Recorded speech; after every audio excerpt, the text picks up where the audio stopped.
తరువాతి కథ కామధేనువు.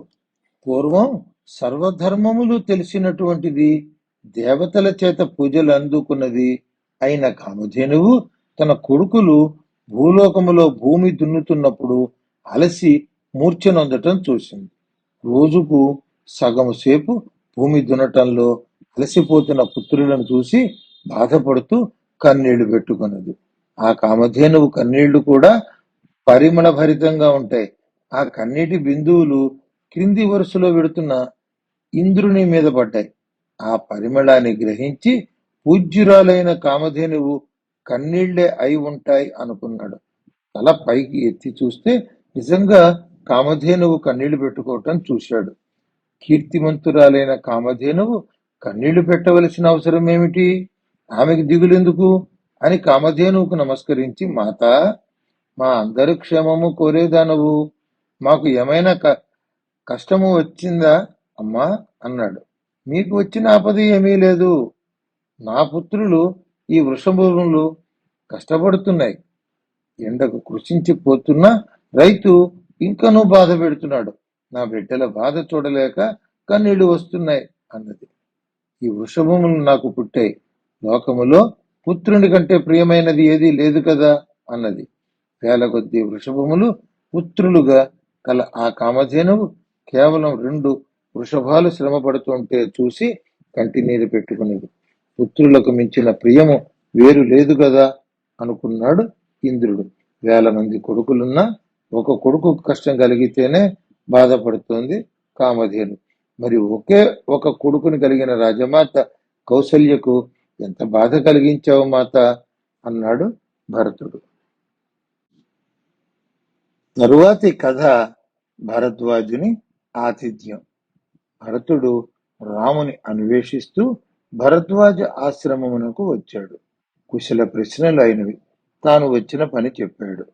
ఘోరమైన తప్పిదము తన తల్లి చేసిందని, రాముడు వనవాసమునకు రావటం, ఆయనను త్వరగా అయోధ్యకు ఒప్పించి తీసుకు వెళ్ళవలెనన్న పట్టుదలతో వచ్చానని తెలిపాడు. భరద్వాజుడు భరతుని అంతరంగం తెలుసుకున్నాడు. ఈరోజు మా ఆతిథ్యం స్వీకరించమన్నాడు.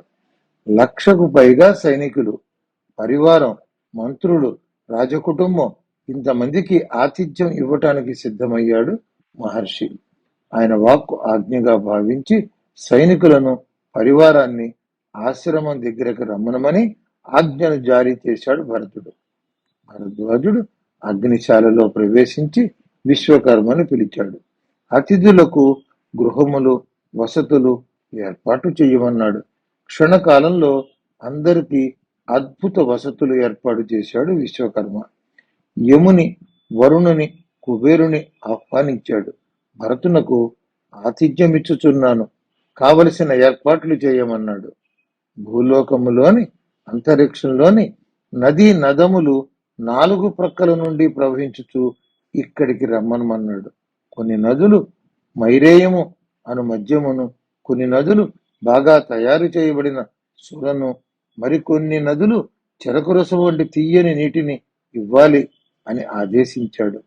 దేవలోకానికి చెందిన విశ్వావసు, ఊహులను, అప్సరసలను నలువైపుల నుండి ఆహ్వానించాడు. ప్రత్యేకించి ఘృతాచి, విశ్వాచి, మిత్రకేళి, అలంబుస, నాగదంత, హేమ అను అప్సరసలను, పర్వతముపై నివసించు హిమ అను అప్సరసను ఆహ్వానించాడు. దేవేంద్రుని సేవించుతున్న స్త్రీలను, బ్రహ్మను సేవిస్తున్న స్త్రీలు, తుంబురువు తన వాద్యములతో రమ్మనమన్నాడు. నిత్యము వస్త్రములు, ఆభరణములు అను ఆకులతో, ఉత్తమ స్త్రీలు అను పండ్లతో వెలిగిపోయే కుబేరుని దివ్య వనము ఉత్తర కురుదేశము నడుమ ఉన్నది, ఇక్కడకు రావాలని ఆదేశించాడు. చంద్రుడు చక్కని అన్నములోకి భక్ష్యములు, భోజ్యములు, చోష్యములు, లేహ్యములు అందించుగాక అన్నాడు. చంద్రుడే అప్పుడే విచ్చుకుని రాలిపడిన పూలతో కట్టిన పుష్పమాలలు, రకరకములైన పానీయములు, అనేక రకముల మాంసమును తీసుకువచ్చుగాక అన్నాడు. భరద్వాజుడు తూర్పుకు తిరిగి ఒక్కొక్క దేవతను ఆవాహన చేస్తుండగా వారు వచ్చి అక్కడ నిలబడ్డారు. వాయువు త్వరగా అక్కడకు చేరుకుని అతిథులకు చల్లని గాలిని అందించాడు. మేఘాలు పుష్పవర్షం కురిపించాయి. దుందుబులు 4 దిక్కుల మ్రోగాయి. లయ సమన్వితమైన వీణాగానం అలరించినది. విశ్వకర్మ ఏర్పాటు చేసిన భవన నిర్మాణమును సైనికులు చూశారు. పంచయోజనముల భూమి ఎత్తుపల్లములు లేక చదును చేయబడినది. ఇంద్రనీలములు వైఢూర్యముల వలె ప్రకాశిస్తున్న పచ్చిక మైదానాలు ఏర్పరచబడ్డాయి. ఫలములతో కూడిన మామిడి, నేరేడు, మారేడు, వెలగ, పనస, మాదీఫలము, ఉసిరి చెట్టు వంగి ఉన్నాయి. ఉత్తర కురుదేశము నుండి భోగములు, వస్తువులు గల వనము వచ్చింది. తీరముల యందు అనేక ఫలవృక్షములతో ఉన్న నది అక్కడికి వచ్చి ప్రవహించింది. చతుశాల అంటే 4 ముఖాలు ఉన్న భవనాలు, అశ్వశాల, గజశాలలు ఏర్పడినాయి.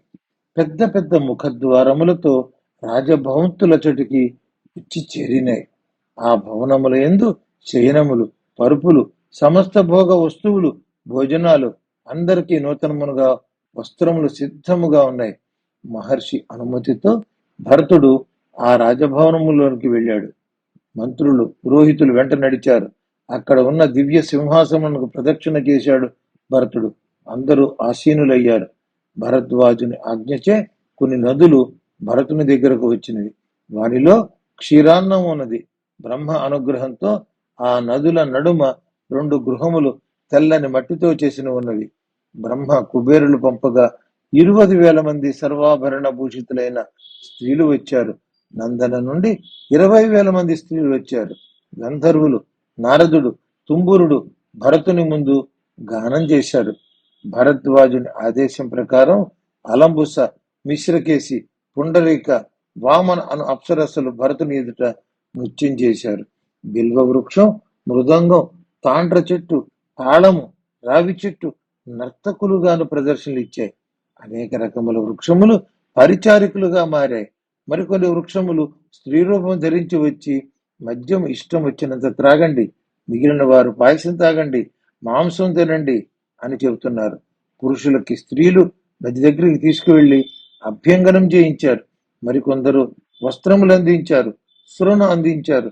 సైనికులు సుష్టుగా తిని త్రాగగలిగినంత మద్యం త్రాగి అప్సరసలతో మేము అయోధ్యకు వెళ్ళాం, అరణ్యానికి వెళ్ళాం, ఇక్కడనే ఉంటాం, రాముడు భరతుడు సుఖంగా ఉండాలి అన్నారు. సైనికులు ముక్త కంఠంతో ఇదే స్వర్గం అన్నారు.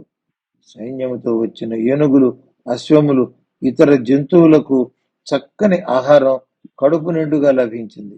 అందరూ ఆడారు, పాడారు, మత్తులు పడి దొర్లారు. మగతలో నిద్రకి జారుకున్నారు. భరద్వాజుని ఆజ్ఞను పాలించి వచ్చిన గంధర్వులు, అప్సరసులు వారి వారి స్వస్థలాలకు వెళ్ళిపోయారు. నదులు వెళ్ళిపోయాయి. కలలో సైతం ఊహించలేని అద్భుతమైన విందు భరతుని పరివారం ఆస్వాదించింది, ఆనందించింది.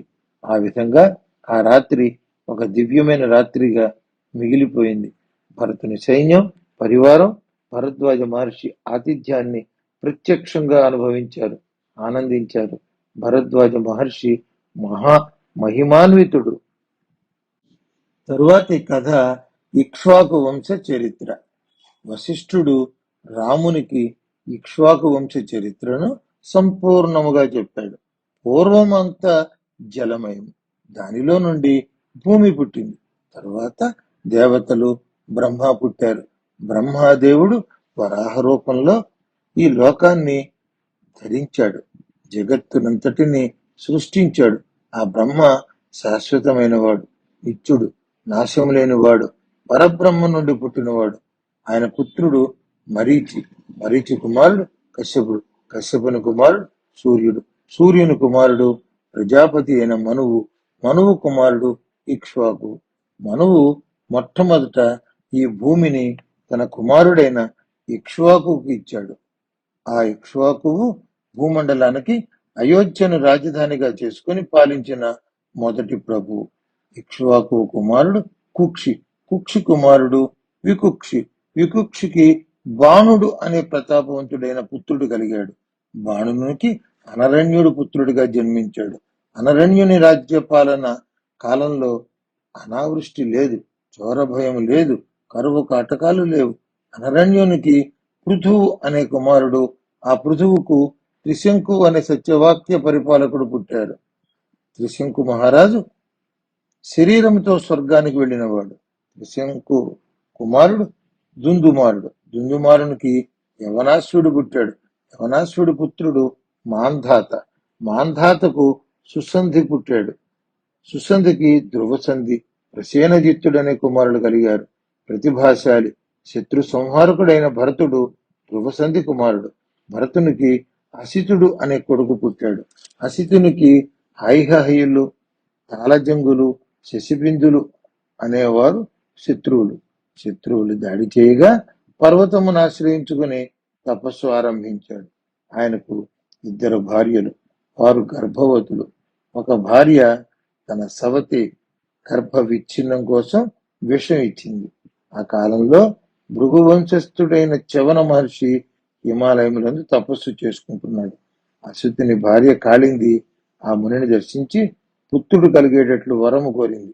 మహర్షి ఆమెను అనుగ్రహించి మహాత్ముడు, లోక విశ్రుతుడు, ధార్మికుడు, సుశీలుడు, వంశోద్ధారకుడు, శత్రు సంహారకుడు అగు కుమారుడు జన్మిస్తాడని ఆశీర్వదించాడు. మహర్షి ఆశీర్వాద బలంతో బ్రహ్మతో సమానమైన కాంతి గలవాడు జన్మించాడు. తన తల్లి విషప్రయోగం చేయబడిన దగుటిచే విషముతోనే పుట్టి సగరుడు అయినాడు. ఆ సగరుడు అశ్వమేధ యాగం చేస్తున్నప్పుడు యజ్ఞాశ్వము కనిపించక తన పుత్రులచే సముద్రమును తవ్వించాడు. అందుకే సముద్రునికి సాగరుడని పేరు వచ్చింది. సగరునికి అసమంజుడు అనే కుమారుడు పుట్టాడు. అసమంజుడు పాప పనులు చేయటం వలన దూరం చేసుకున్నాడు. కానీ అసమంజునికి పరాక్రమవంతుడైన అంశుమంతుడు అను కుమారుడు కలిగాడు. అంశుమంతునికి దిలీపుడు అనే మహాయశస్శాలి పుట్టాడు. దిలీపునకు గంగను భూమికి తీసుకువచ్చిన తపోధనుడు భగీరథుడు పుట్టాడు. భగీరథుని కుమారుడు కకుచ్చుడు. కకుచ్చుని వలననే ఆ వంశీయులు కాకుచ్చులుగా కీర్తించబడ్డారు. కకుచ్చునికి రఘువు కుమారుడు. రఘువంశ సంజాతుడైన రామునికి రాఘవుడని పేరు వచ్చింది. రఘువు కుమారుడు మహా తేజస్శాలి. ఆయన పురుషాధకుడు, కల్మాషపాదుడు, సౌదాసుడు జన్మించారు. కల్మాషపాదుని పుత్రుడు శంఖనుడు. తండ్రితోనే యుద్ధం చేసి సైన్యంతో సహా మరణించాడు. శంఖనుడి పుత్రుడు సుదర్శనుడు. సుదర్శను కుమారుడు అగ్నివర్ణుడు. అగ్నివర్ణుడు కుమారుడు శీఘ్రగుడు. శీఘ్రగుని కుమారుడు మరువు. మరువు కుమారుడు ప్రశుశ్రువుడు. ప్రశుశ్రువుని కుమారుడు అంబరీషుడు. అంబరీషుని కుమారుడు నహుషుడు. నహుషుని కుమారుడు నాభాగుడు. నాభాగునికి అజుడు, సువ్రతుడు అను 2 కుమారులు కలిగారు. అజుని కుమారుడు దశరథ మహారాజు.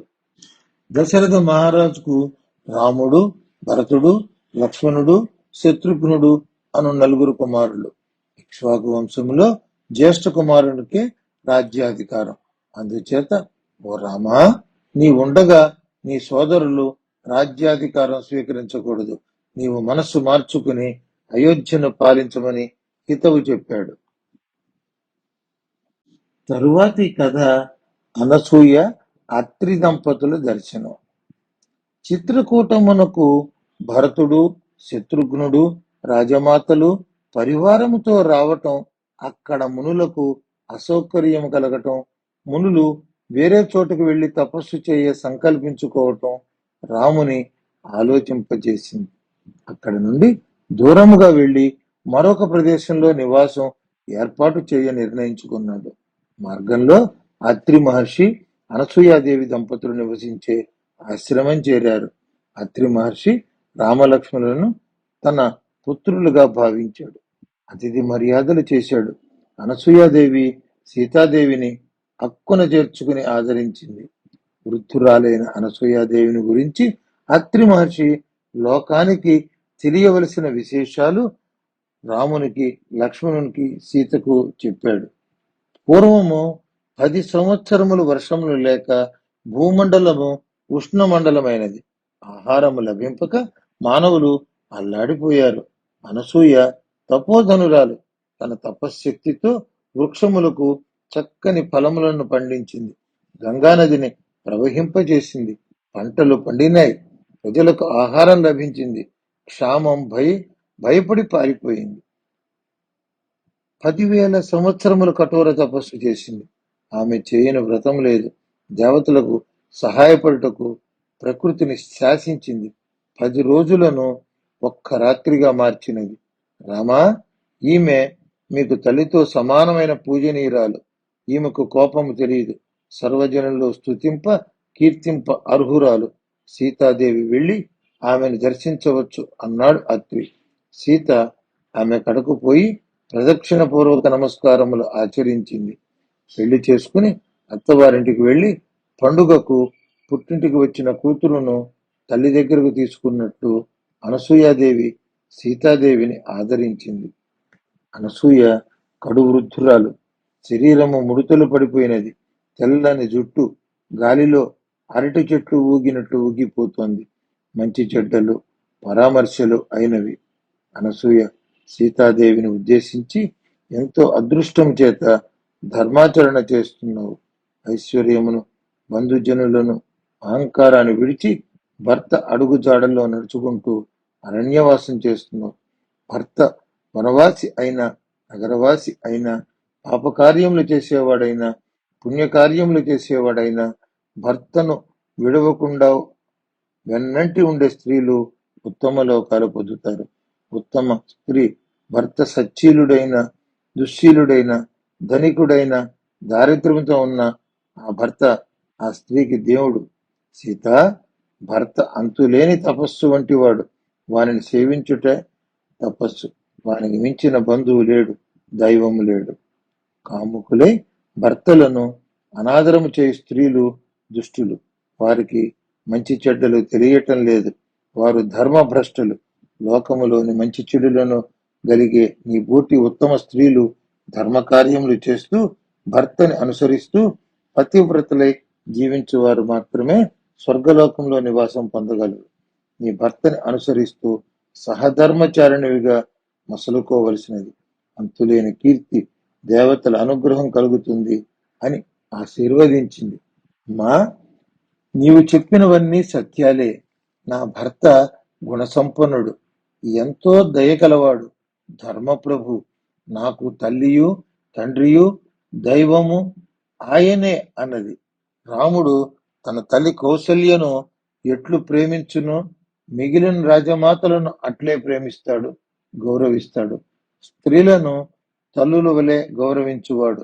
వనవాసమునకు బయలుదేరినప్పుడు నా అత్తగారు కౌసల్యాదేవి చెప్పిన ఉత్తమ వాక్యములను వివాహ సమయంలో అగ్ని సన్నిధిలో నా తల్లి ఉపదేశ వాక్యముల మనసులో నిలుపుకొని ఉన్నాను. ఓ పూజ్యురాలా, నిన్ను చూసిన వెంటనే నా తల్లి అత్తగారు చేసిన ఉపదేశాలు మరల జ్ఞప్తికి వచ్చాయి. స్త్రీలకు పతిసేవ తప్ప మరొక తపస్సు లేదు అన్నది సీత. పతిసేవ చేసి సావిత్రీదేవి ఉత్తమ లోకాలలో వెలిగిపోతున్నది. అదే విధముగా పతి శుశ్రూష చేస్తున్న నీవు కూడా స్వర్గవాసివి కాగలవు.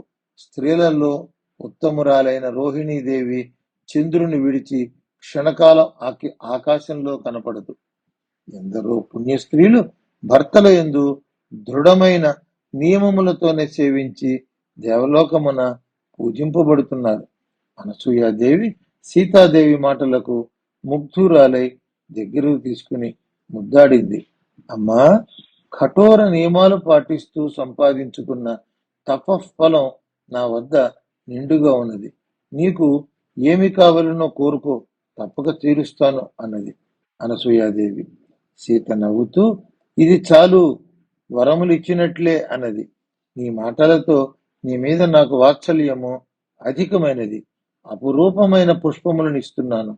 వస్త్రములు, అలంకారములు, పైపోత శరీర కాంతికి స్త్రీలు వాడే ద్రవ్యములు ఇస్తున్నాను. ఎప్పటికీ నలగని వాడని నీ శరీరమునకు వన్నె తెచ్చునవి స్వీకరించుము అన్నది. అంగరాగము శరీరమునకు అద్దుకొని లక్ష్మీదేవి విష్ణువును ఆనందింపజేసినట్లు నీవును రాముని ఆనందింపజేయగలవు. సీత, రాముడు స్వయంవరములో నిన్ను పొందాడని విన్నాను. ఆ విశేషములు చెప్పు అన్నది. మిథిలారాజు జనకుడు ధర్మప్రభు యజ్ఞభూమిని తాను స్వయముగా నాగలి పట్టి దున్నుతుండగా భూమిని చీల్చుకుంటూ పైకి వచ్చాను. నన్ను తన పుత్రికగా స్వీకరించి పెంచి పెద్ద చేశాడు. ఆకాశవాణి, ఓ రాజా, ఈమె మానవ మాతృరాలు కాదు, దేవతా స్త్రీ.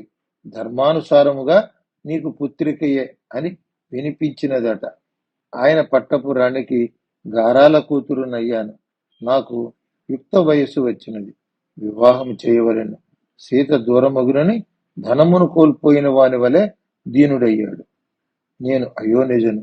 నాకు తగిన వరుడు ఆయనకు కనపడటలేదు. ఆలోచించి స్వయంవరం ప్రకటించాడు. మా వంశమునందు కొన్ని తరాలుగా శివధనుస్సు ఉన్నది. సామాన్యులు ఎవ్వరూ ఎత్తలేనిది, కదల్చలేనిది. రాజు అందరినీ పిలిచి ఎవరు ధనస్సును ఎత్తి నారిని విగించునో వారికి నా పుత్రికను ఇచ్చేదనన్నాడు. అనేక మంది వీరులు, యోధులు ప్రయత్నించి విఫలమయ్యారు. ఎన్నో సంవత్సరములు గడిచినాయి. విశ్వామిత్రుడు రామ లక్ష్మణులతో నా తండ్రి చేయు యాగమును దర్శించవచ్చాడు. రామలక్ష్మణులు ధనుస్సును చూడ ఉవ్విళ్ళూరుచున్నారు. చూపమన్నాడు. విశ్వామిత్ర మహర్షి మాటలకు సంతసించి నా తండ్రి ధనస్సును తెప్పించాడు. రాముడు రెప్పపాటు కాలంలో ధనస్సును ఎత్తి నారిని లాగిన వెంటనే పిడుగుపడిన శబ్దంతో ధనుస్సు విరిగిపోయింది. వెంటనే నా తండ్రి జనకుడు జలము తెప్పించి నన్ను ధారపోయే తలచాడు. రాముడు, కుదరదు, నా తండ్రి దశరథ మహారాజు అనుమతి లేనిదే స్వీకరింపజాలను అన్నాడు. దశరథ మహారాజును రప్పించి ఒప్పించి ఆయన అనుమతితో ఆజ్ఞతో పాణిగ్రహణం చేశాడు. అందుకే మా వివాహము దశరథ మహారాజు అంగీకరించి నిర్ణయించిన వివాహం. నా చెల్లెలు ఊర్మిళను లక్ష్మణునికి ఇచ్చి వివాహం చేశాడు అన్నది. అనసూయాదేవి సీతను తలపై ముద్దాడి ఆలింగనము చేసుకున్నది. నీ సంభాషణ మృదు మధురముగా ఉన్నది. చీకటి పడుచున్నది. రాముని వద్దకు వెళ్ళమన్నది. నేను ఇచ్చిన ఈ దివ్యాభరణములు వస్త్రములు ధరించి నన్ను ఆనందింపచేసి వెళ్ళు అన్నది. ఆమె ఆజ్ఞను శిరసా వహించిన సీత. అలంకార భూషితే వచ్చిన సీతను చూసి రాముడు ఆనందపడ్డాడు. మానవులకు లభించని దివ్య ఆభరణములతో సత్కరింపబడిన సీతను చూసి గర్వించాడు. ఆ రాత్రి అక్కడే ఉండి మరునాడు తిరుగు ప్రయాణం ప్రారంభించారు. తరువాతి కథ విరాధుడు. రాముడు సీతా లక్ష్మణులతో మహారణ్యమైన దండకారణ్యములోకి ప్రవేశించాడు. అక్కడ మునులు తమ పర్ణశాలలను నిర్మించుకుని జీవించటం చూశాడు. ఆ పర్ణశాలల ముంగిళ్ళు రంగవల్లులతో తీర్చిదిద్దబడి ఉన్నాయి.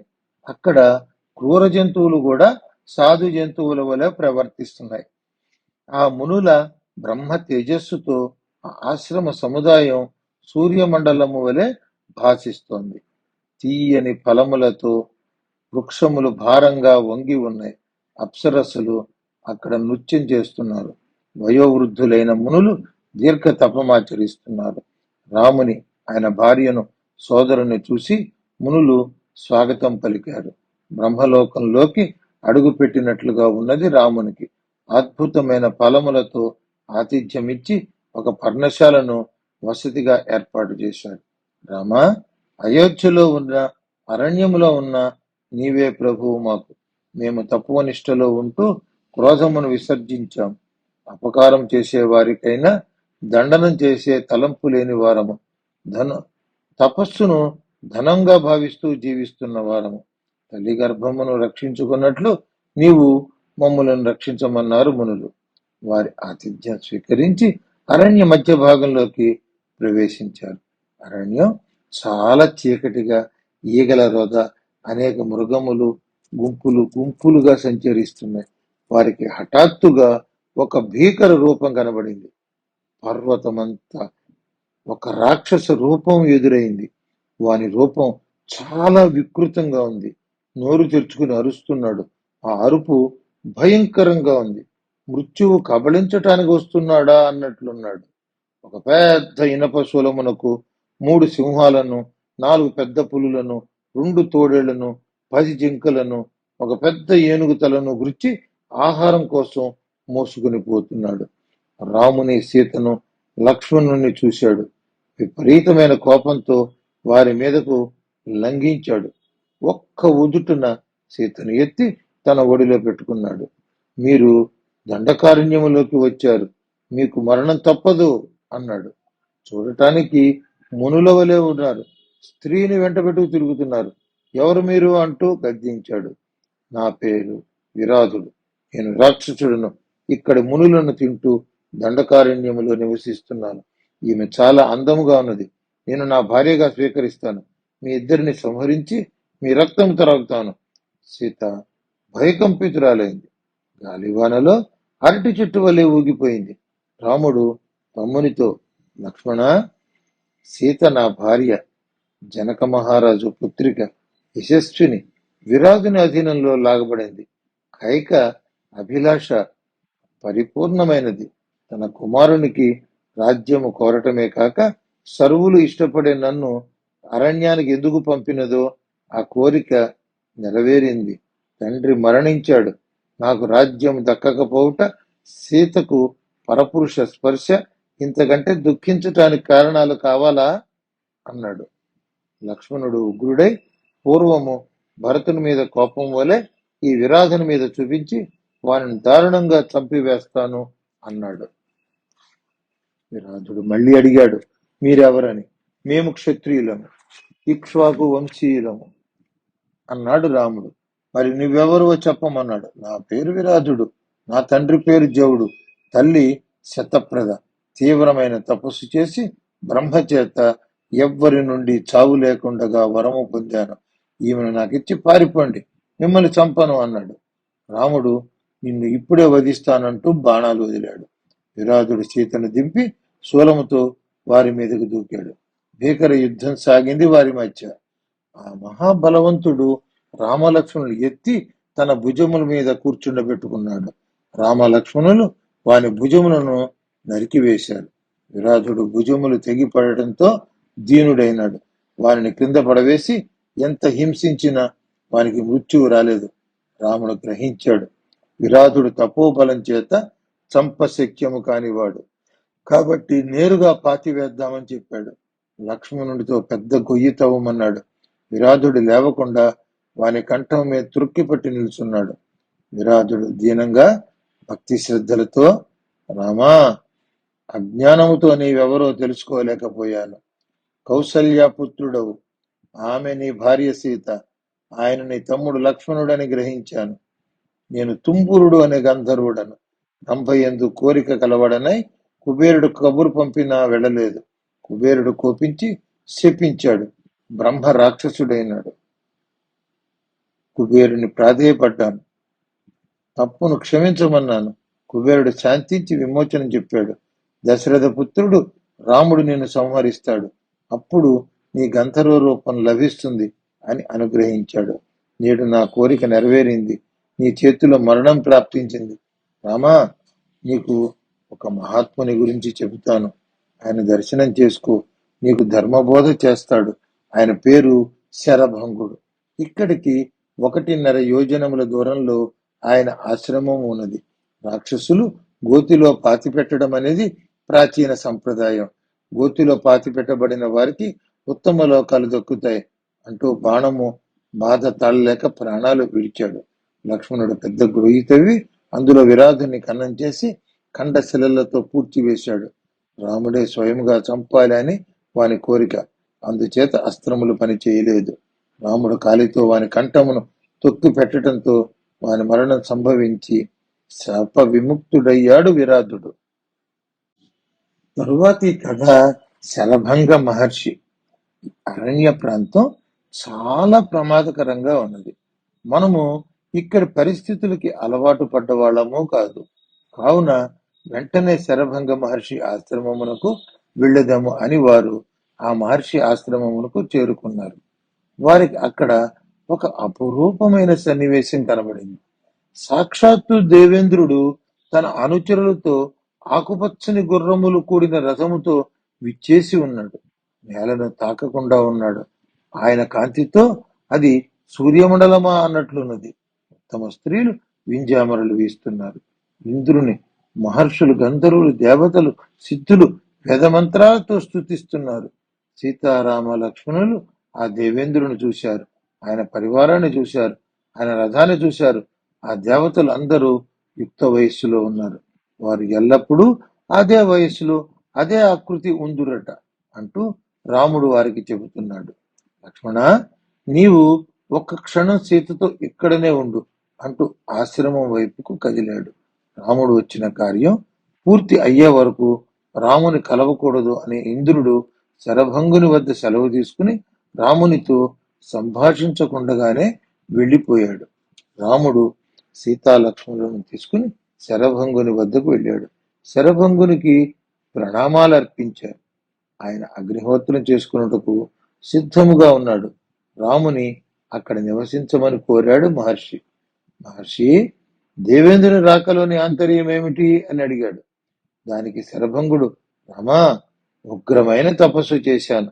ఆ తప ఫలముగా బ్రహ్మలోకానికి నన్ను తీసుకుని వెళ్ళుటకు వచ్చాడు. నాకు నీవు వచ్చుచున్నట్లు దగ్గరలోనే ఉన్నట్లు తెలిసింది. ఎంతో ప్రియమైన అతిథివి నీవు.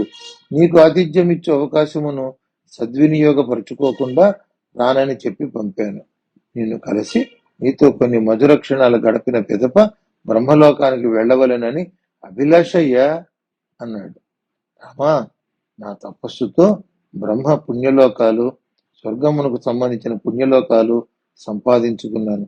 ఆ లోకములు నీకు ధారపోస్తాను, స్వీకరించు అన్నాడు. మహర్షి, ఆ లోకములు నేను కూడా సంపాదించుకుంటాను. నాకు ఈ అడవిలో మంచి నివాసయోగ్యమైన ప్రదేశం చూపించమన్నాడు. ఇక్కడకు దగ్గరలోనే సుతీక్ష్ణుడు అనే ముని ఉన్నాడు. ఆయన నీకు మంచి నివాసం ఏర్పాటు చేస్తాడు. కొద్దిసేపు ఇక్కడే ఉండి నన్ను గమనించు. పాము కుబుసము విడిచినట్లు నేను నా శరీరమును విడుచుచున్నాను అంటూ అగ్నిని ఏర్పాటు చేసుకుని నెయ్యిని హోమములో వేసి గొప్ప జ్వాల ప్రజ్వలించగానే అందులోకి ప్రవేశించాడు. అగ్నికి ఆహుతి అయ్యాడు. ఆ అగ్నిలో నుండి యవ్వనవంతుడిగా పైకి వచ్చాడు. అలా ఆహితాగ్నులు పొందే లోకాలు, మహాత్ములకు నిర్దేశించిన లోకాలు, దేవలోకాలు దాటి శాశ్వతమైన బ్రహ్మలోకానికి వెళ్ళాడు.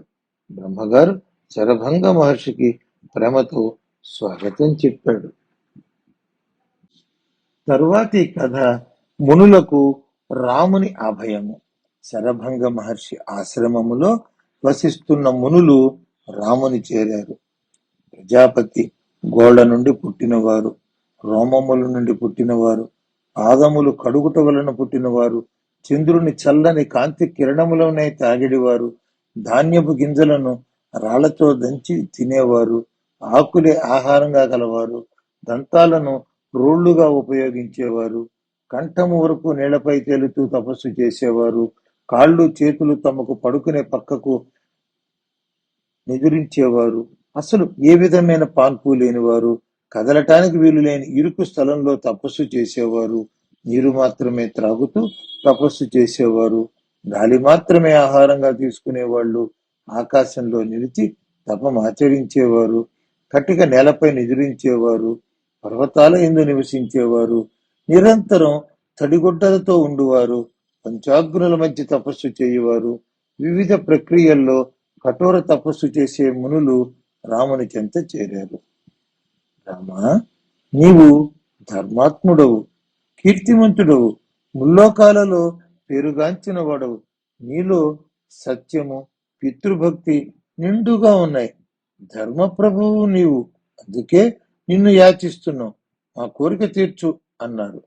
రాజా, ఏ రాజు ప్రజల పంట నుండి కాని తపస్సు నుండి కాని 6% పన్నుగా తీసుకుని ప్రజలను రక్షించడో ఆ రాజు అధర్మము చేయువాడగును. ప్రజల మాన ప్రాణాలే తన ప్రాణాలుగా భావిస్తూ ప్రజలను రక్షించే రాజు దీర్ఘకాలం కీర్తించబడతాడు, బ్రహ్మలోక ప్రాప్తి పొందుతాడు. ధర్మాన్ని రక్షించే ప్రభువులకు కందమూలాలు తింటూ తపస్సు చేసే మునుల తపస్సు నుండి 4వ వంతు రాజునకు చెందుతుంది. ఇంత పెద్ద మునుల సముదాయమునకు నీవు ప్రభువై ఉండి కూడా రక్షణ లేకుండా ఉన్నది. భయంకరమైన రాక్షసులు మమ్మల్ని పీడిస్తున్నారు, మునులను చంపుకు తింటున్నారు. ఈ ఘోరాన్ని చూడలేకపోతున్నాం. మాకు ప్రభువైన నిన్ను రక్షణ వీడుట కోసం నిన్ను యాచిస్తున్నాం. నిన్ను మించిన వీరుడు ఈ భూమి మీద లేడు. మమ్మల్ని రక్షించవయ్యా అన్నారు. పూజనీయులైన మునులారా, మీరు నన్ను యాచించకూడదు, ఆజ్ఞాపించాలి. మీకు రాక్షస బాధ లేకుండగా చేయటానికై నేను అరణ్యవాసానికి వచ్చాను. మీరు మా అన్నదమ్ముల వీరత్వాన్ని చూచెదరు అని పలికి వారికి అభయం ఇచ్చాడు. తరువాతి కథ సుతీక్ష్ణ మహర్షి. సీతారామ లక్ష్మణులు చాలా దూరము ప్రయాణం చేసి నదులను దాటి మేరు పర్వతం వలె ఎత్తుగా ఉన్న నిర్మలంగా ఉన్న పర్వతాన్ని చూశారు. దానికి చుట్టూ దట్టంగా ఉన్న అడవిలోకి వెళ్లారు. ఆ అడవి నిండా పుష్పములతో ఫలములతో నిండిన వృక్షాలు ఉన్నాయి. ఆ సుందరమైన ప్రదేశంలో నారచీరలు చుట్టి మనోహరంగా ఉన్న ఆశ్రమాన్ని చూశారు. మహర్షి దగ్గరికి వెళ్లి నమస్కరించి, స్వామి, నేను రాముడను, నీ దర్శనార్థం వచ్చాను అన్నాడు. మహర్షి రాముని కౌగిలించుకుని, సత్య పరిపాలకుడు, ధర్మ పరిపాలకుడవు అయిన రామా, నీ రాకతో, నీ పాదధూళితో ఈ ఆశ్రమానికి రక్షణ లభించింది. నేను నీకోసమే ఎదురు చూస్తున్నాను. రాజ్యం పోగొట్టుకుని చిత్రకూటంలో ఉన్నావని తెలిసి ఏదో ఒక రోజు ఇక్కడకు వస్తావని నిరీక్షిస్తున్నాను. స్వర్గానికి వెళ్లకుండా, ఈ శరీరం విడవకుండా నీ రాక కోసం ఎదురు చూస్తున్నాను. ఇంద్రుడు వచ్చి నా తపస్సు చేత సాధించిన పుణ్య ఫలంతో లోకాలన్నీ జయించినట్లు చెప్పాడు. నేను సంపాదించిన ఆ లోకములు నీవు సీతాలక్ష్మణులతో కూడి విహరించు, ఆ లోకములను నీకు ఇస్తున్నాను అన్నాడు. మహర్షి, నీవు సర్వకార్యములందు సమర్థుడు అని, ప్రాణులందరూ క్షేమం కోరుకునేవాడు అని గౌతమ వంశజుడైన శరభంగ మహర్షి చెప్పాడు. ముని సంతసించి, ఇక్కడనే మీరు నివసించండి అన్నాడు. భయంకరమైన మృగములు ఇక్కడకు వచ్చి భయము లేనివై వెళ్ళిపోతాయి. ఇక్కడ నీకు మృగములను తప్ప వేరు ఇతర భయములు లేవు. మృగములు ఎవ్వరికి హాని చెయ్యవు. మహర్షి, నీకు మృగముల యందు ఉన్న దయ నాకు లేకపోవచ్చు. అందుచేత ఎక్కువ కాలం ఇక్కడ ఉండకూడదు అన్నాడు. ఆ రాత్రి ఆ మహర్షి ఆతిథ్యం స్వీకరించి మరల ఉదయం బయలుదేరారు. దండకారణ్యములోని మునులనందరినీ దర్శించాలనుకుంటున్నాను అని చెప్పాడు. మహర్షి ఆ ప్రదేశము చాలా రమణీయమైనదని, మునుల ఆశ్రమాలు దర్శించుకుని మరల తన ఆశ్రమానికి రావలసినదని కోరాడు.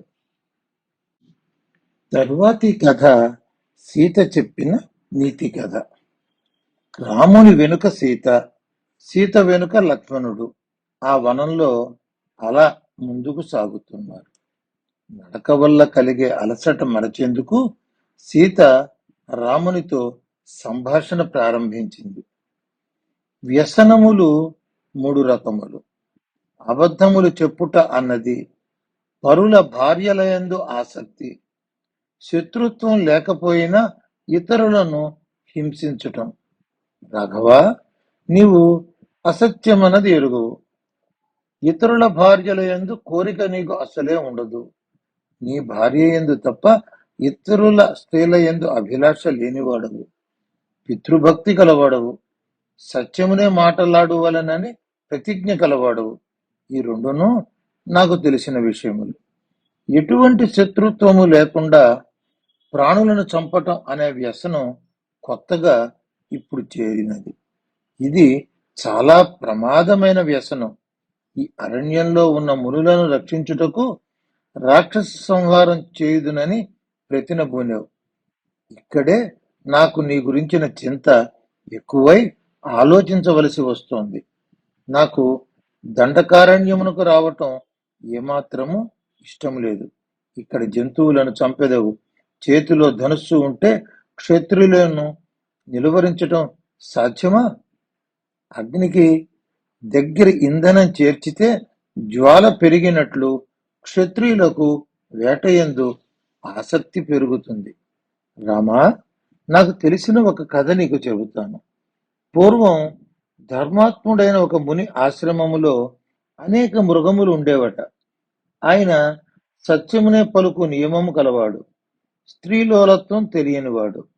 ఒకరోజు శచీదేవి భర్త దేవేంద్రుడు ఆ ముని తపస్సు భంగం చెయ్యాలని ఒక భటుని రూపంలో వచ్చాడు.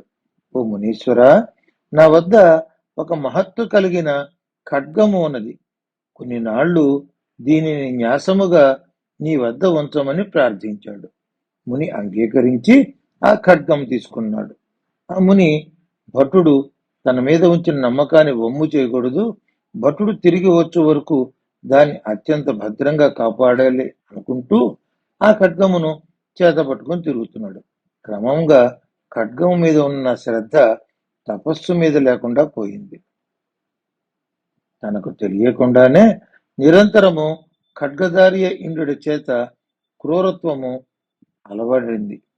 కత్తితో మృగములను పక్షులను అదిలించటం వధించటం వలన హింస యందు ఆసక్తి కలవాడైనాడు.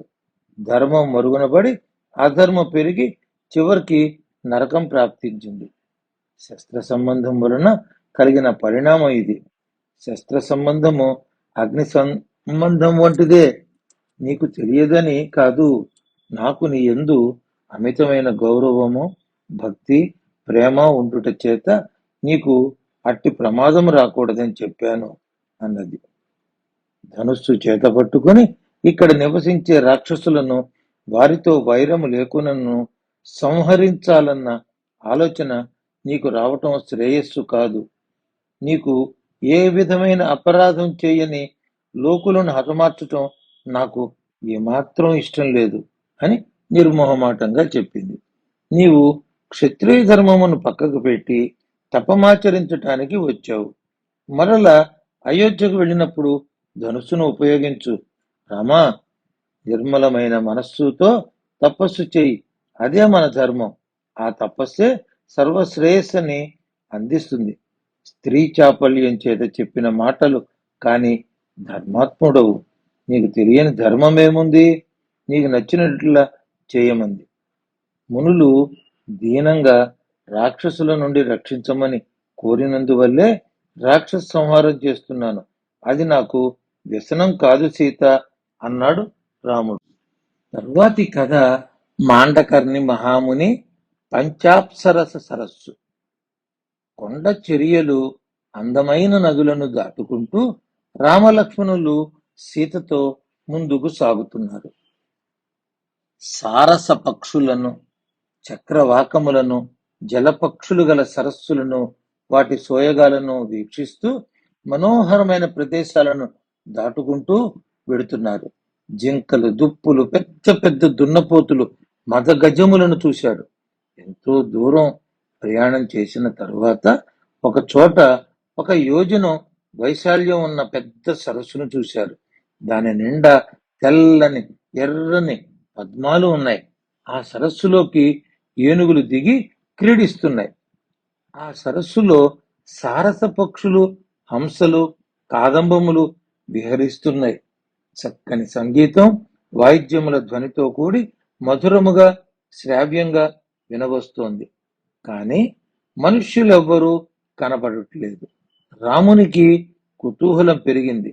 అక్కడ ఉన్న ధర్మభృత్తు అనే మునివర్యుని సమీపించి, ఈ సంగీత ధ్వని ఎక్కడి నుండి వస్తున్నది చెప్పమన్నాడు.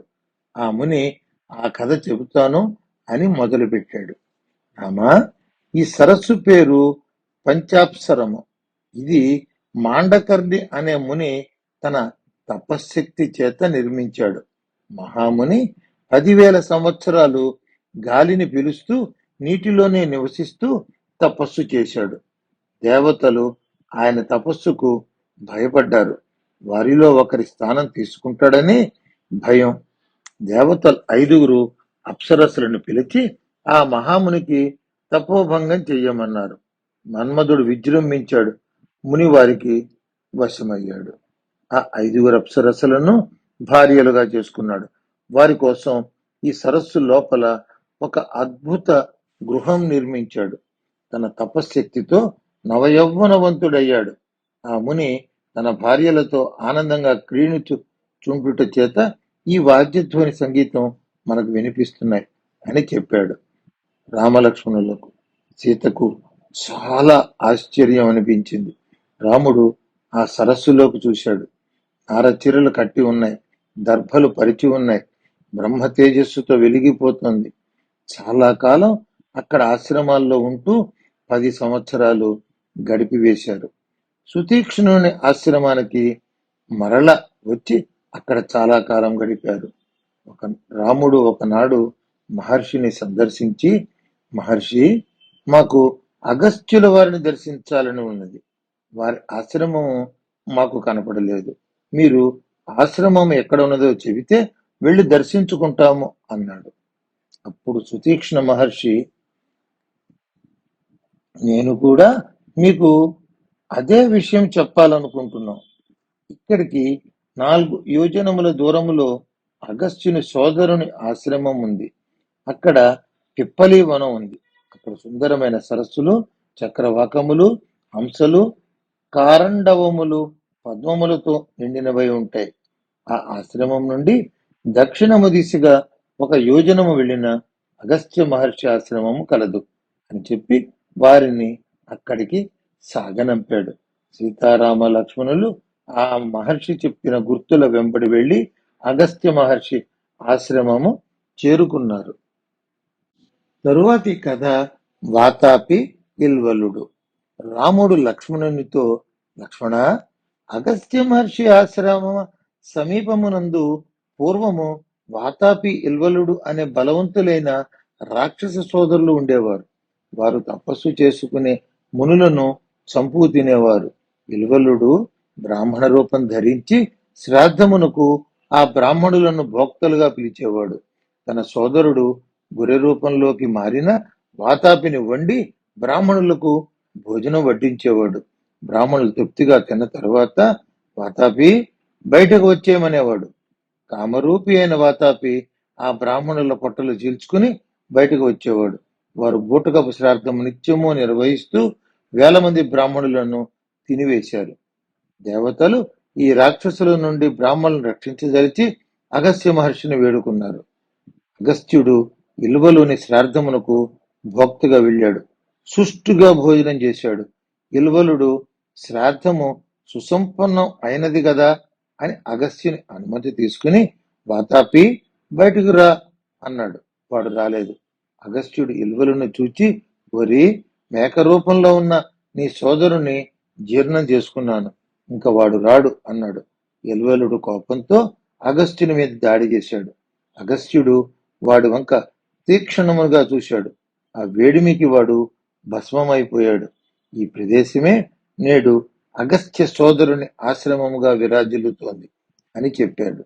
అగస్త్య సోదరుని ఆశ్రమములోకి వెళ్లి మహర్షి దర్శనం చేసుకున్నారు. ఆ రాత్రి అక్కడ ఆతిథ్యం స్వీకరించి మరునాడు అగస్త్యాశ్రమం చేరుకున్నారు. తరువాతి కథ అగస్త్య దర్శనం. సీతారామ లక్ష్మణులు అగస్త్య మహర్షి ఆశ్రమానికి బయలుదేరారు. మార్గంలో నివ్వరి ధాన్యములు, పనస, తాటి, తినాసపు, పొగడ, చండ్ర, కానుగ, ఇప్ప, మారేడు, తిమ్మికి చెట్లతో దట్టంగా ఉన్న వనం చూసుకుంటూ వెళ్లారు. అడవి చెట్లు పుష్పించి మనోహరముగా ఉన్నాయి. పక్షుల కిలకిల రావములు, కోయిల మధురగాను, కోతుల అల్లరి చేష్టలు చూస్తూ ముందుకు సాగారు. సీత, లక్ష్మణ, ఇక్కడ మృగములు, పక్షులు స్నేహభావంతో ఉన్నాయి అంటే అగస్త్యముని ఆశ్రమం దగ్గరలోనే ఉన్నది అనిపిస్తోంది. సూర్యుని అడ్డుకోవాలని వింధ్య పర్వతం ఎత్తు పెంచుకుంటూ పోతుంటే వింధ్య పర్వతం గర్వాన్ని అణచి ఎత్తు పెరగనీయకుండా నియంత్రించి అగస్త్యుడు అని పేరుగాంచిన ఆ మహర్షి ఆశ్రమము అదిగో అదిగో అన్నాడు. మృగముల సముదాయములు నిశ్శబ్దంగా ఉన్నవి. ఇక్కడ రాక్షసులు దక్షిణ దిక్కుకు చూడటానికి భయపడతారు. అగస్త్యుడు దక్షిణ దిశగా నివసిస్తున్నప్పటి నుండి రాక్షసులు మానవులతో వైరం వదిలి ప్రశాంతంగా ఉన్నారు. లక్ష్మణ, నీవు వెళ్ళి అగస్త్య మునికి నేను సీత వచ్చినామని చెప్పమన్నాడు. తాను సీత ఆశ్రమం వెలుపల నిరీక్షిస్తున్నారు. లక్ష్మణుడు లోనికి వెళ్లి అగస్త్యముని శిష్యుని కలిసి, దశరథ మహారాజు కుమారుడు రాముడు ఆయన భార్య సీతతో అగస్త్యముని దర్శనార్థం వచ్చాడని చెప్పాడు. నేడు నేను ఆయన తమ్ముడను, లక్ష్మణుడను అన్నాడు. ఆ శిష్యుడు అగ్ని గృహంలో ఉన్న అగస్త్యునికి రాముని రాకను తెలియజేశాడు. అగస్త్యుడు రాముడు రావాలనని మనసులో ఎంతో ఆరాటపడుతున్నాడు. ఇంతకాలానికి నన్ను చూడటానికి నా ఆశ్రమానికి వచ్చాడు. వేగంగా వారిని లోపలికి తీసుకురావలసినది. ఎందుకింత ఆలస్యం చేశావు? నా అనుమతి రాముని విషయంలో అక్కర్లేదు అన్నాడు. ఆ శిష్యుడు లక్ష్మణుడితో, రాముడు నేరుగా లోనికి వెళ్ళవచ్చును, ఎవ్వరి అనుమతి అవసరం లేదు ఆయనకు అన్నాడు. వారిరువురు రాముని సమీపించారు. ఆశ్రమ ఆచారం ప్రకారం అతిథి పూజలు చేసి ఆశ్రమం లోపలికి తీసుకువెళ్ళాడు శిష్యుడు. అగస్త్యుని ఉపాసించే దేవతల స్థానాలను చూస్తూ ముందుకు కదిలాడు. అగస్త్యుడు శిష్యగణముతో రాముని ఎదుటకు వచ్చి పరామర్శించాడు. రాముడు తన సోదరుడు లక్ష్మణుడితో, భార్య సీతతో కూడి సూర్య తేజస్సుతో సమానమైన తేజస్సు కలిగిన ఆ మహర్షికి పాదాభివందనం చేశాడు. మహర్షి వారి కుశలములు తెలుసుకున్నారు. చక్కని ఆతిథ్యం అందించాడు. అగస్త్యుడు, రామా, విశ్వకర్మ నిర్మితమైన విష్ణు ధనస్సు ఇది. సూర్యునితో సమానమైన బాణమును బ్రహ్మదేవుడు ఇచ్చాడు. అగ్నివలి వెలుగుచున్న బాణములతో నిండి ఉన్న తూణీరము, బంగారపు వరలో ఉన్న బంగారం చేత అలంకరించబడిన ఈ ఖడ్గము దేవేంద్రుడు నాకు ఇచ్చాడు. విష్ణువు ఈ ధనుస్సుతోనే అసురులను సంహరించి దేవతలకు విజయం అందించాడు. నిన్ను ఆశ్రయించుకున్న వారి మాన ప్రాణములు కాపాడటానికి ఈ ఆయుధములు స్వీకరించుము అన్నాడు అగస్త్యుడు. రాముడు స్వీకరించాడు. రమా, స్త్రీలు ఉన్నత స్థితిలో ఉన్న భర్తపై అనురాగం చూపుతారు. కష్టములలో ఉన్న వారిని వదిలివేస్తారు. స్త్రీలలో మెరుపుల వలె చంచలమైన స్వభావము, ఆయుధములకుండే తీక్షణత్వము, గరుత్మంతుడు వాయువుకున్న వేగము ఉంటాయి. నీ భార్య సీతకు ఇటువంటి దోషాలు లేవు. జనకరాజ పుత్రి అయి ఉండి అడవులకు నీ వెంట వచ్చింది. ఆమె మహాసాధ్వి. తాను పర్ణశాల కట్టుకొనుటకు యోగ్యమైన ప్రదేశం చెప్పమన్నాడు రాముడు. 2 యోజనాల దూరంలో ఉన్న పంచవటి ఉత్తమమైన ప్రదేశంలో పర్ణశాల నిర్మించుకోమని బయలుదేరటానికి అనుమతి ఇచ్చాడు. వారు పంచవటికి బయలుదేరారు. తరువాతి కథ జటాయువు వంశ చరిత్ర. పంచవటికి సమీపిస్తున్న సమయంలో రామునికి పెద్ద భారీ ఆకారం గల గ్రద్ద కనపడింది. రాముడు రాక్షసుడు అనుకుని, ఎవరవు నీవు అన్నాడు. ఆ గ్రద్ద ఆనందంగా, నాయనలారా, నేను మీ తండ్రి గారి స్నేహితుడను అన్నాడు. మీ వివరములు చెప్పమన్నారు రామలక్ష్మణులు. అలాగే, సృష్టి మొదటి నుండి సర్వప్రాణుల జననం గురించి చెబుతాను అన్నాడు. ప్రజాపతులకు మొదటివాడు కర్దమ ప్రజాపతి, తరువాత విక్రీతుడు, శేషుడు, సంశ్రయుడు, స్థాణువు, మరీచి, అత్రి, క్రతువు, పులస్త్యుడు, అంగిరసుడు, ప్రచేతసుడు, పులహుడు, దక్షుడు, వివస్వంతుడు మరియు అరిష్టనేమి అను మరో పేరు గల కశ్యపుడు. వీళ్ళందరూ ప్రజాపతులు. దక్ష ప్రజాపతికి 60 మంది కుమార్తెలు ఉండేవారు. కశ్యపుడు దక్షుని కుమార్తెలలో అదితి, దితి, ధనువు, కాళిక, తామ్ర, క్రోధవశ, మను, అనల అను 8 కన్యలను వివాహం చేసుకున్నాడు. కశ్యపుడు తన భార్యలతో ముల్లోకాలను పోషించగల పుత్రులను కనండి అని చెప్పాడు.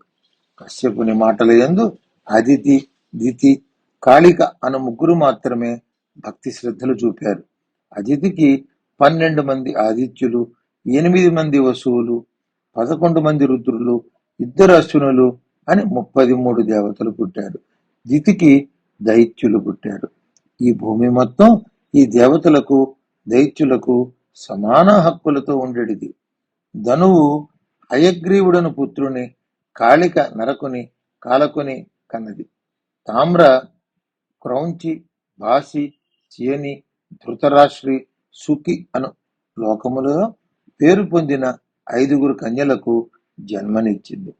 క్రౌంచి గుడ్లగూబలను, భాసి భాసపక్షులను, శేని డేగలను, గ్రద్దలను, ధృతరాష్ట్రి హంసలను కనది.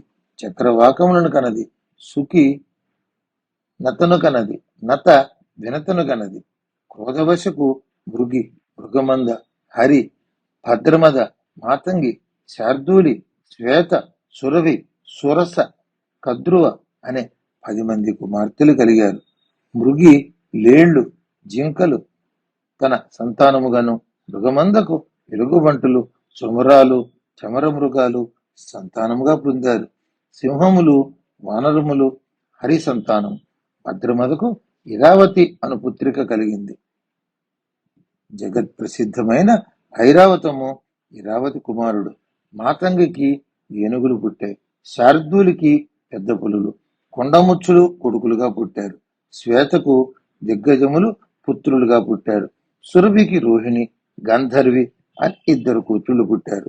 మరల రోహిణికి గోవులు, గంధర్వికి అశ్వములు, సురసకు అనేక తలలు గల నాగులు, కద్రువకు సామాన్యమైన సర్పములు బిడ్డలుగా పుట్టారు.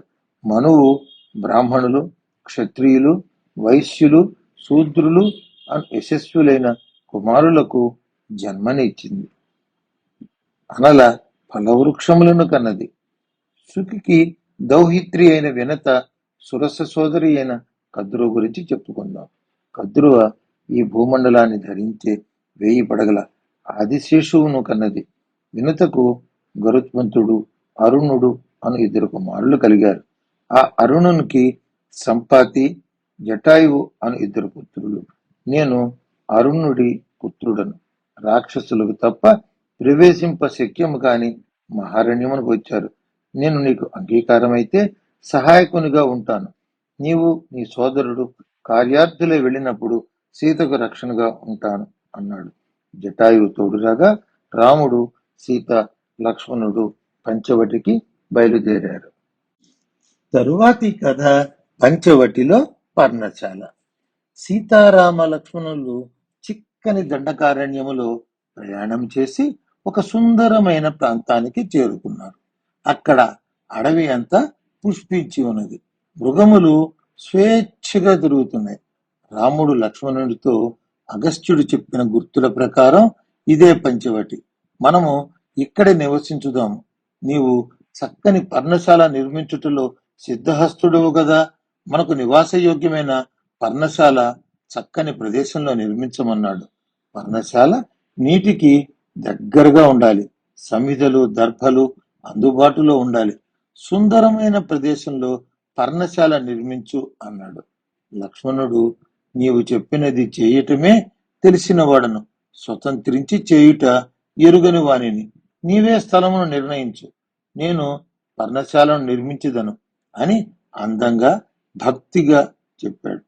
రాముడు సరేనని ఎత్తుపల్లములు లేని ప్రదేశము, చుట్టూ పుష్పములతో ఫలములతో నిండి ఉన్న చెట్ల మధ్య పద్మములతో నిండి సుందరమైన సరస్సు చెంత ఉన్న ప్రదేశాన్ని అనువుగా ఉంటుందని నిర్ణయించాడు రాముడు. అక్కడ హంస, కారండవ పక్షులు, చక్రవాక పక్షులు ఎంతో శోభని కలుగజేస్తున్నాయి. పవిత్ర గోదావరి నది పక్కనే కనబడుతున్నది. పర్వతాలు మరీ దూరంగాను మరీ దగ్గరగాను కాకుండా ఉన్నాయి.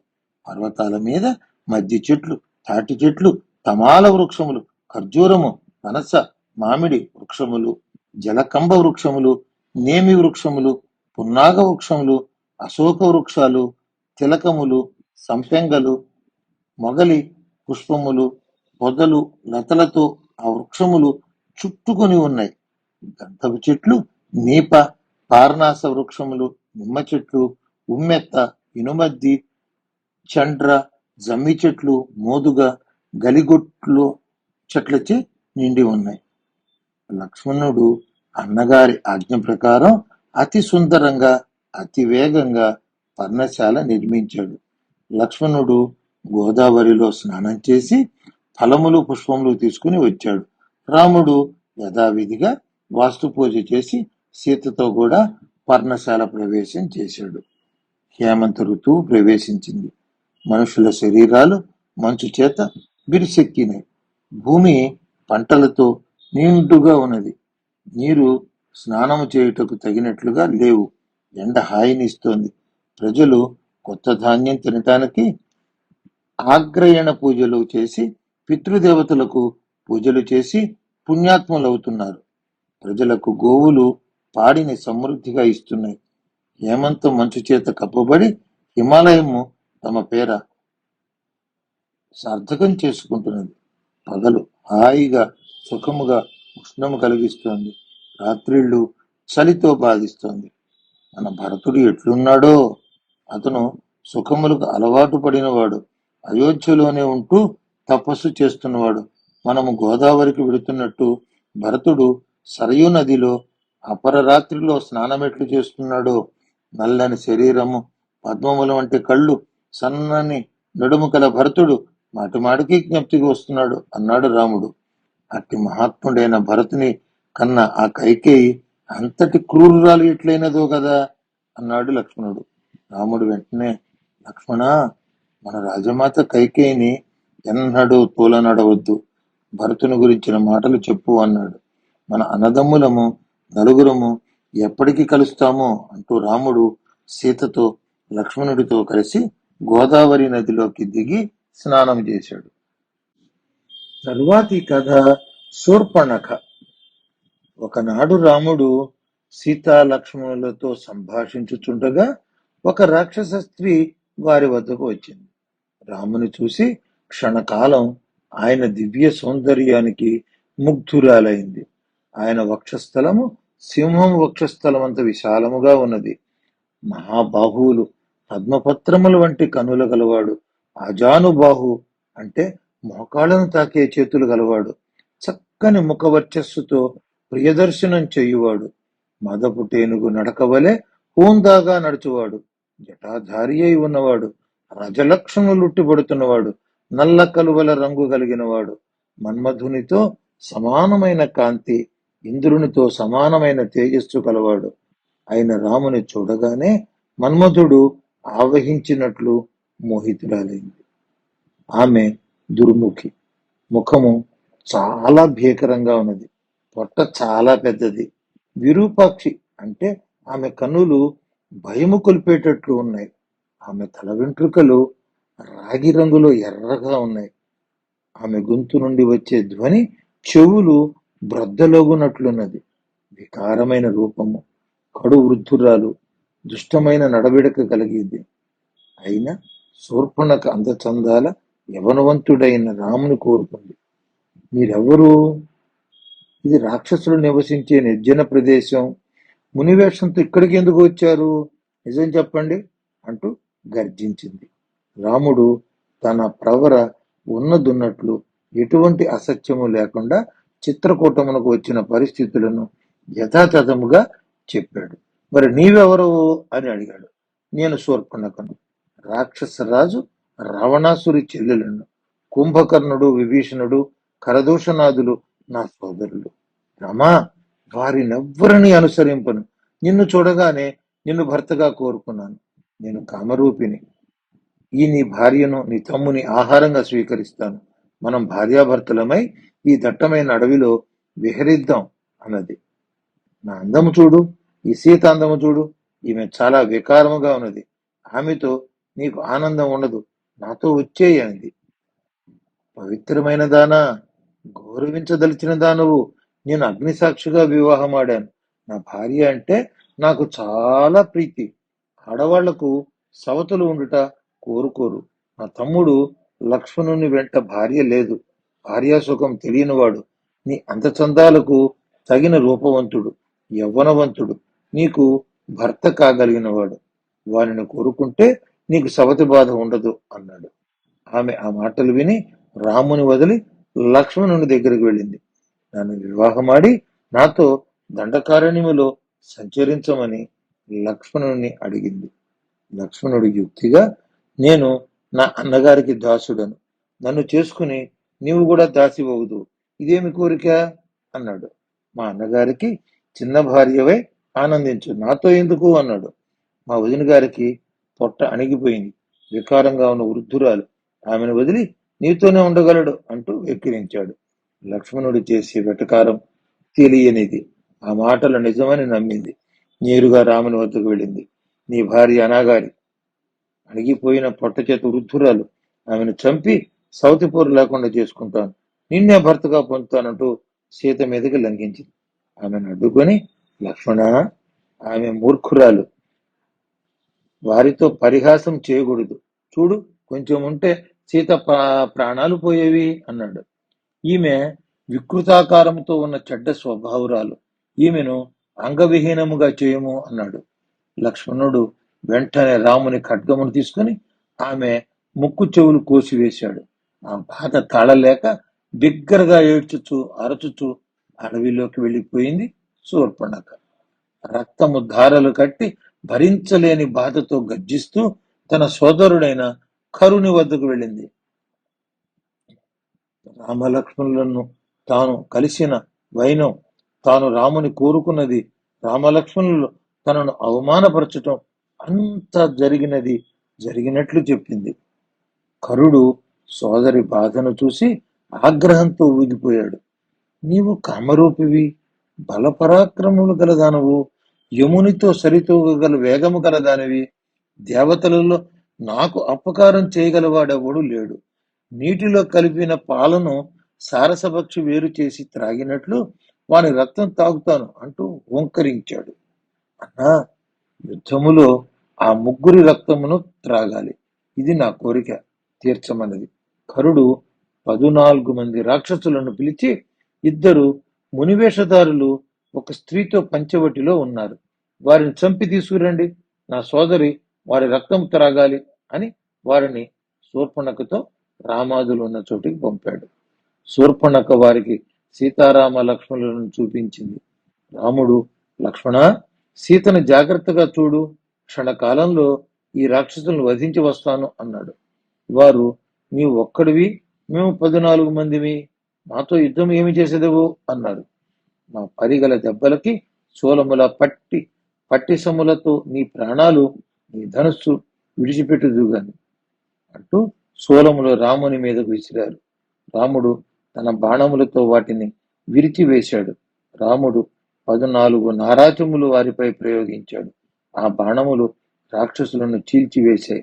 శూర్పణఖ భయకంపితురాలై భరించలేని శోకముతో భీకర గర్జనలు చేస్తూ కరుని వద్దకు పరుగున వెళ్ళింది. అందరికీ నమస్కారం. ఈ వీడియో మీకు నచ్చినట్టయితే, ఇలాంటి మరిన్ని వీడియోలు చూడాలనుకుంటే మన ఛానల్ని లైక్ చేయండి, సబ్స్క్రైబ్ చేయండి. ధన్యవాదాలు.